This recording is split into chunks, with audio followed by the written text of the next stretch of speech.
Bismillahirrahmanirrahim. Selamat pagi anak-anak. Apa kabar kalian?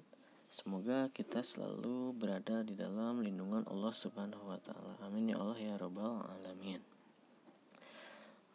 Akhirnya kalian sudah sampai di kelas 12 dan geografi di kelas 12 akan bersama saya, yaitu Rizky Fadlillah.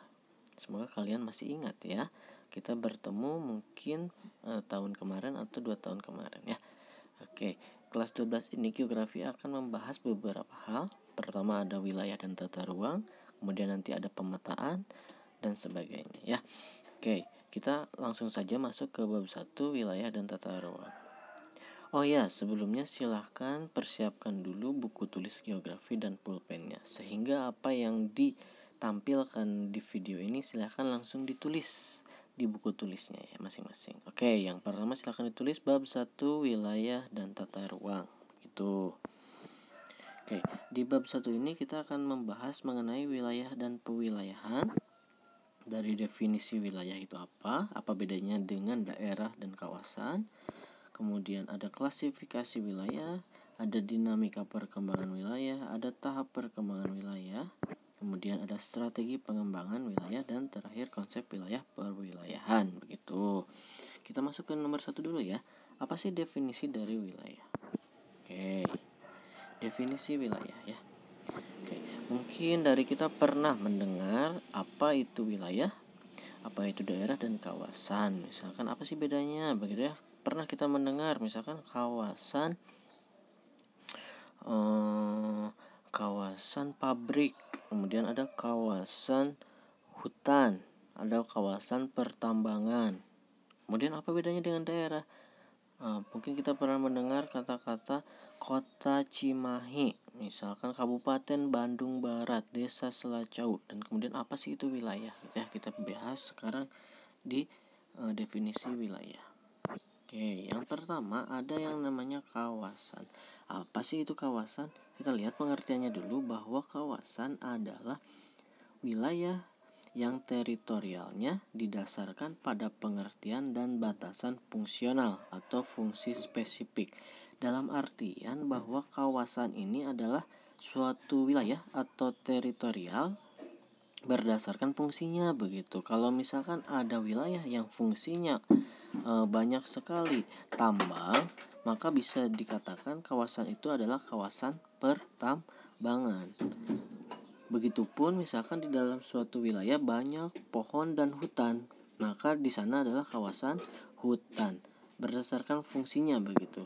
Kita masuk contohnya. Contohnya adalah kawasan pusat kota, kawasan perdagangan, kawasan hutan, kawasan rawan bencana, pertambangan, dan banyak hal lainnya. Jadi tidak dibatasi oleh batas administratif dan lain hal, hanya dibatasi oleh fungsinya saja suatu daerah, suatu wilayah tersebut. Paham ya? Oke, kita masuk ke yang kedua. Itu namanya adalah daerah. Daerah adalah suatu teritorial di mana makna dan batasan serta perwatakannya didasarkan pada kewenangan administrasi pemerintah. Dalam hal ini ada provinsi, kabupaten, kota, kecamatan, dan desa. Gimana sih maksudnya ya? Maksudnya adalah misalkan suatu wilayah atau teritorial yang di sana ada aspek pemerintahannya atau administratif pemerintahannya, seperti desa Selacau begitu kan, ada kepala desanya dan sebagainya. Maka wilayah tersebut disebut daerah gitu ya. Kemudian ada kecamatan Batu Jajar, kemudian ada provinsi Jawa Barat, kabupaten Bandung Barat, kota Cimahi, kota Bandung. Nah, yang seperti itu namanya adalah daerah. Bisa dibedakan ya. Kalau daerah itu ada administrasi pemerintahnya.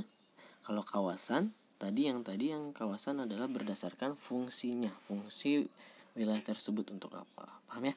Oke, kita masuk ke yang ketiga, namanya adalah wilayah.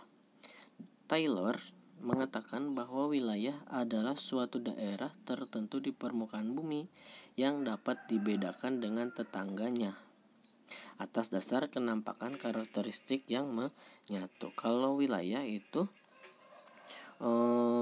suatu teritorial yang dibedakan mudah dengan tetangganya. begitu. Contohnya wilayah gurun dengan wilayah kutub kan sangat berbeda ya, sehingga itu merupakan dua wilayah yang berbeda. Atau misalkan wilayah pesisir dengan wilayah pegunungan begitu. Itu kan hanya dua wilayah yang berbeda dan dapat dibedakan dengan tetangganya. Atas dasar apa? Dasarnya karakteristik yang menyatu begitu. Pun undang-undang mengatakan bahwa wilayah adalah ruang yang merupakan kesatuan geografis beserta segenap unsur terkait padanya, yang batas dan sistemnya ditentukan berdasarkan aspek administratif dan aspek fungsional begitu.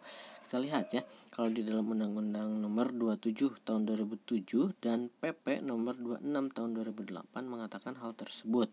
Sehingga jika dibedakan dengan dua yang tadi, kalau kawasan itu fungsional, kalau daerah adalah administratif, tetapi kalau wilayah dibedakannya antara dua aspek tersebut begitu, bisa aspek administratif dan aspek fungsionalnya begitu. Jadi semakin luas gitu ya. Itulah perbedaan antara wilayah, daerah, dan kawasan. Silahkan ditulis pengertian-pengertiannya. Boleh di pause dulu videonya mengenai ketiga definisi wilayah, daerah, dan kawasan. Oke. Kita masuk ke klasifikasi wilayah. Oke, wilayah bisa dibedakan berdasarkan tipenya, yaitu ada formal dan fungsional, ada berdasarkan hierarkinya, ukuran, bentuk, dan fungsinya. Kemudian berdasarkan kategori, ada wilayah bertopik tunggal, wilayah bertopik banyak, wilayah total, dan wilayah pengelolaan pembangunan. Oke, kita masuk ke wilayah berdasarkan tipenya terlebih dahulu ya, formal dan fungsional. Wilayah formal, pengertiannya adalah menunjukkan kesamaan fisik alam, kesamaan iklim, morfologi, budaya, kesatuan alam dan manusia. Contohnya adalah wilayah pesisir barat Sumatera atau wilayah pesisir barat Sumatera, dataran tinggi Dieng, dan banyak hal. Jadi artinya kalau wilayah formal dibedakannya berdasarkan kenampakan alam begitu. Apalagi ya, contohnya wilayah perkebunan atau wilayah pegunungan atau wilayah pantai utara Jawa. Itu bisa dibedakan, atau masih banyak ya. Kalau misalkan yang kedua adalah wilayah fungsional. Ini menunjukkan hubungan interaksi di antara wilayah-wilayah yang berbeda dalam memenuhi kebutuhan masyarakat. Kalau fungsional ya berdasarkan fungsinya. Misalkan dataran rendah untuk menghasilkan padi, wilayah pesisir menghasilkan ikan, dataran tinggi menghasilkan apa dan sebagainya begitu ya. Jadi perbedaan antara formal dan fungsional, kalau formal berdasarkan kenampakan fisik alam, kalau fungsional itu apa fungsi untuk masyarakatnya begitu. Untuk pembahasan hari ini saya cukupkan sekian. Jika ada pertanyaan silahkan ditanyakan di Google Classroom. Tetap sehat, jaga jarak, selalu pakai masker, dan cuci tangan yang rajin ya. Assalamualaikum warahmatullahi wabarakatuh.